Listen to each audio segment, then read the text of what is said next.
4th. That's when it happened. So you see, Indian Jack chose his independence and his freedom the same day that our nation did. Now something else happened in 1770. In fact, a few things happened. I'll give you a hint as to one thing that might have happened. Here's a hint. What happened in 1776? Stars were added. I can't hear the answer, Susan. Stars and the flag were added. Yes, well, the flag, as a matter of fact, I think we have an expert here who's going to tell us about this flag and what happened in 1776. But before I introduce Miss Betsy Ross, I want to tell you, as the young adults know, I'm a storyteller. I tell stories based on real historic events. Historic events, like the making of the first American flag, seem to lend themselves to stories.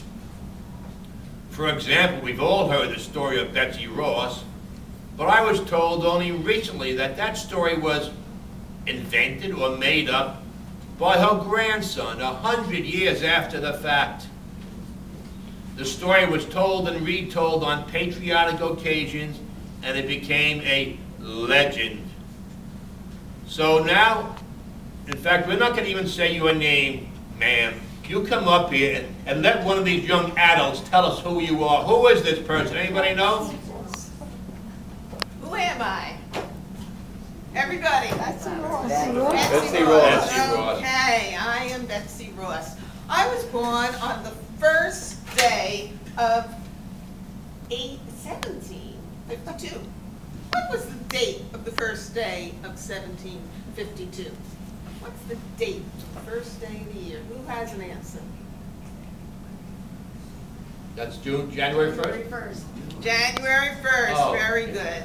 Okay, I was born then, and I became an apprentice. In those days, we didn't go to school the way you guys do now.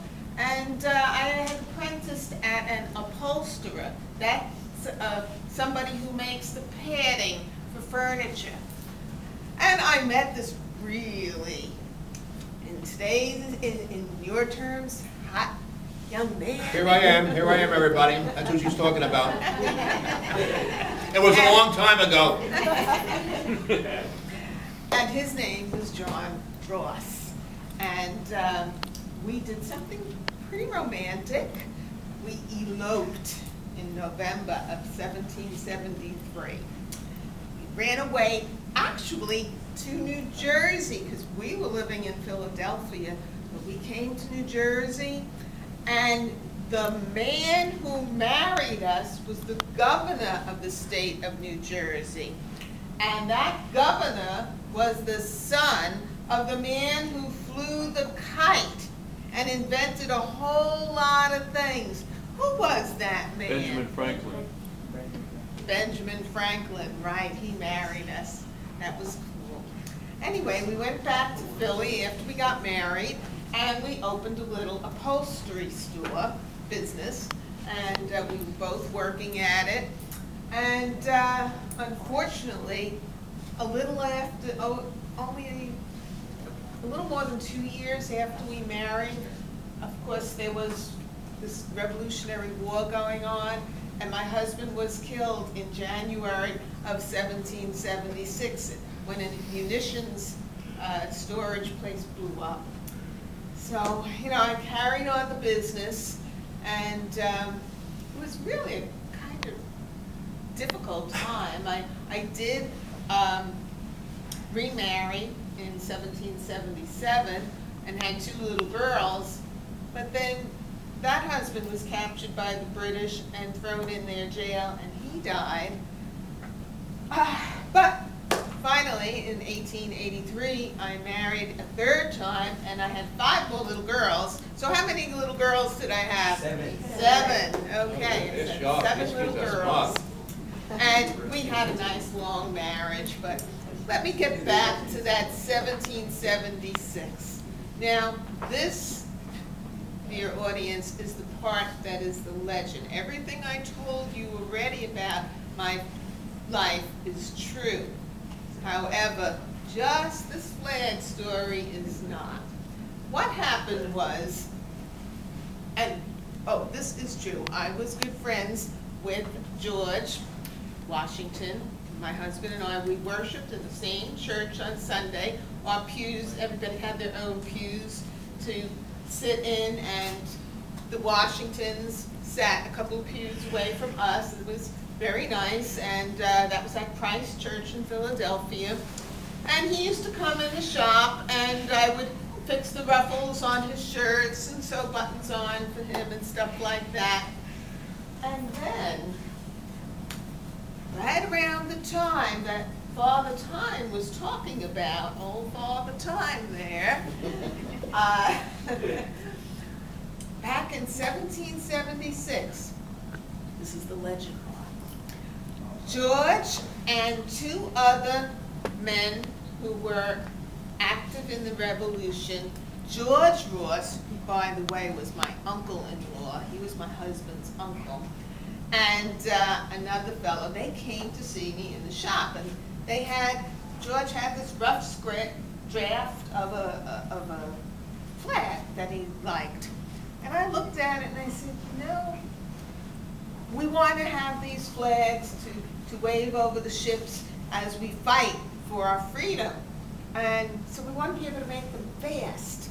And you have these 6-point stars on that are really kind of, they slow you down in making them. So I just grabbed a pair of scissors and a piece of paper and folded it up and cut it and showed him how fast it would be if we had a 5-point star flag instead of a 6-point star. 6-point star instead of a. You got it. Good Lord. You're doing good. It's faster to make the 5-point stars than the 6-point stars. That's the bottom line. And they said, cool. I ran with it, and we had the first flag. Now, when my dear grandson made up this story that I just told you around 1870, when the country was getting ready to celebrate the 100th anniversary of our freedom, which would have been what year? What year is the 100th anniversary? 1876. Good, 1876.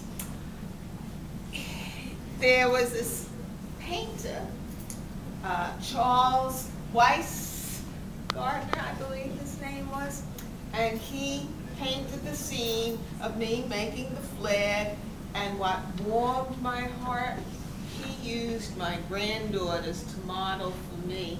So the people in the picture really look like me. It's kind of cool. I'm proud of them. But at any rate,